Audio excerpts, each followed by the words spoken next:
This is the final video to solve the Discord infinite connecting status in voice calls issue.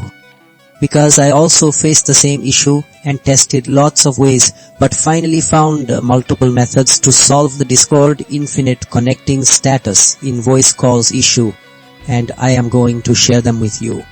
The first method addresses network interface configuration.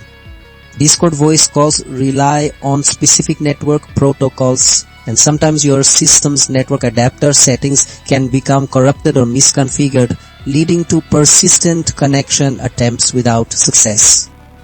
Resetting these network interfaces forces a fresh configuration, clearing any underlying conflicts that prevent proper data flow. Method 2 involves checking Discord's voice region settings.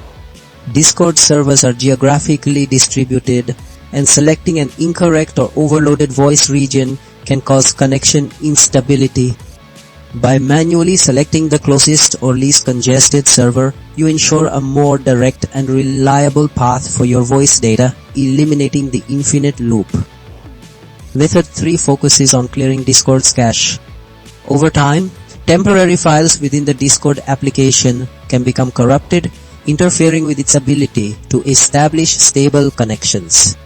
Clearing this cache removes these problematic files, allowing Discord to rebuild its connection data cleanly. Finally, method 4 involves managing your VPN or proxy settings if you use one. These services reroute your internet traffic, and sometimes their configuration can conflict with Discord's specific connection requirements, causing the connecting status to freeze. Disabling or reconfiguring your VPN's proxy resolves these routing conflicts, allowing Discord direct access to its servers.